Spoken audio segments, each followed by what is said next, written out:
तुम मंदिर में पूरी सब्जी बांटो, मंदिर में भोजन कराओ, मंदिर में सारा पकवान चढ़ाओ, और कोई तुम्हारे कारण अगर दुखी है तो तुम्हें वो सुख का भान नहीं हो सकता। तीसरा कारण है हमारा, वो सुख नहीं मिल सकता। चौथा कारण है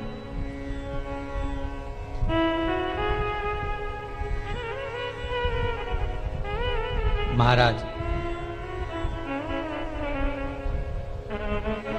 जिस मंत्र को पढ़ा जा रहा है, जिस मंत्र का स्मरण किया जा रहा है,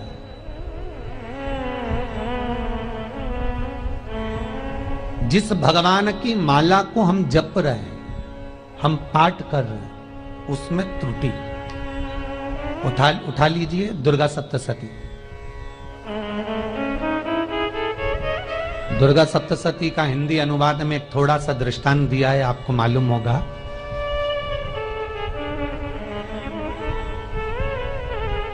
एक जजमान सप्तशती का पाठ कराते थे नवरात्रे में।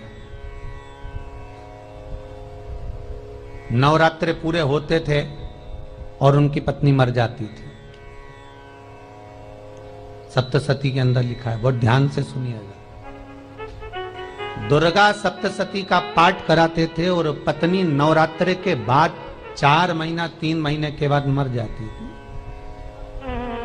बहुत दुखी था सेठ। एक शादी करी, दूसरी करी, तीसरी करी, चौथी करी, चौथी पत्नी भी मर गई। बहुत दुख हुआ। आज वो गुरुजी के पास चले गया, गुरुदेव, गुरुजी, गुरुदेव, गुरुदेव। गुरुजी बोले क्या हो गया? सेठ जी बहुत दिनों के बाद आ रहे हो, क्या बात है गुरुदेव? मेरे को एक बात समझ में नहीं आती कि मैं नवरात्रि में सप्तशती का पाठ कराता हूं, देवी जी का यज्ञ करवाता हूं, माता रानी को चूनर पहनाता हूं, उनको सुंदर बिछुड़ी, पायल, चुनरी सब पहनाता हूं, कन्याओं का भोजन करवाता हूं, भंडारा करवाता हूं, जवारे बोता हूं, अखंड ज्योत लगाता हूं, पर नवरात्रि जैसी पूरी होती है उसके 2 महीने 3 महीने बाद मेरी पत्नी क्यों मर जाती है? 4 पत्नियां मेरी मर चुकी हैं, 5वीं मैंने शादी करी है। गुरुदेव आप कृपा करिएगा, कुछ तो बता दीजिए, कुछ करुणा कर दीजिए। गुरुजी बोले जब तू सब कुछ अच्छा कर रहा है, जोत भी जला रहा है, कन्या भोज भी करा रहा है, चुनड़ी भी चढ़ा रहा है, भंडारा भी कर रहा है, जोत भी लगा रहा है, जवारे भी बो रहा है, माता रानी की सेवा भी कर रहा है, अखंड रात्रि व्रत कर रहा है, सब कुछ तूने करा, यज्ञ भी करा, फिर तेरी पत्नी क्यों मर सकती है? ऐसा हो ही नहीं सकता। नहीं गुरुदेव मेरी 5वीं शादी है गुरुदेव, अब की बार आप कृपा करिए। गुरुजी ने कहा तेरे पंडित जी को अनुष्ठान पर बुला, मैं कमरे में बैठकर सुनूंगा सप्तशती का पाठ, तब मैं ध्यान करूंगा।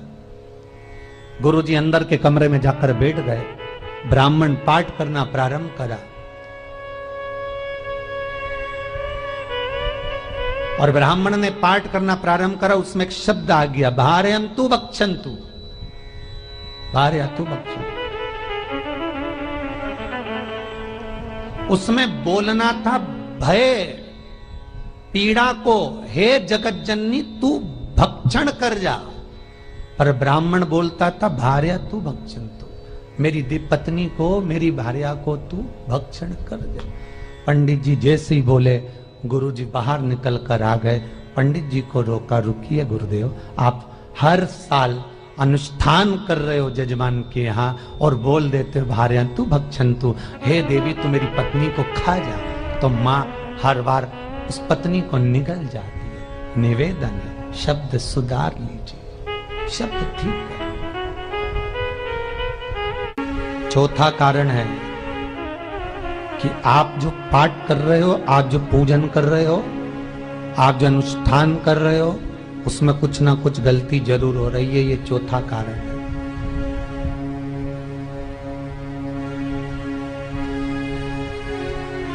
एक बार पूरे घर के लोगों को बिठाओ, अपने घर के लोगों को, मम्मी से पूछना मम्मी तुम कौन कौन सा पाठ करती हो?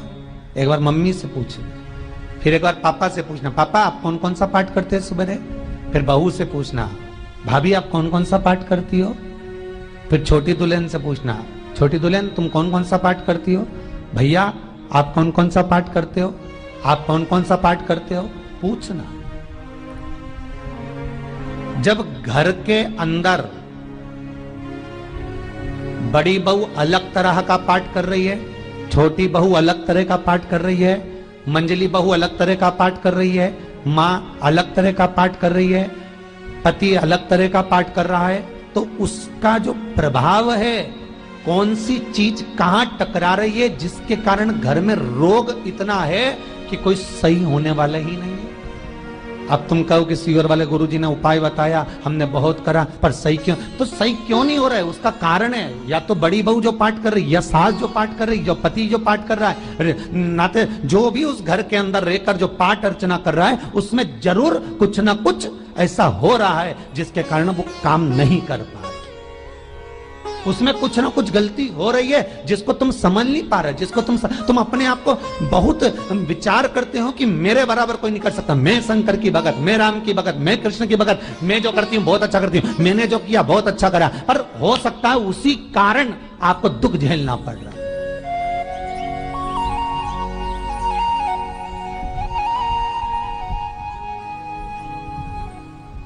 उसी के कारण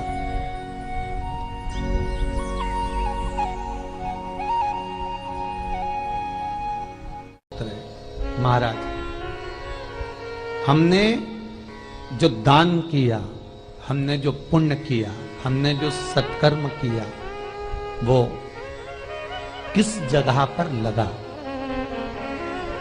पांचवा सूत्र,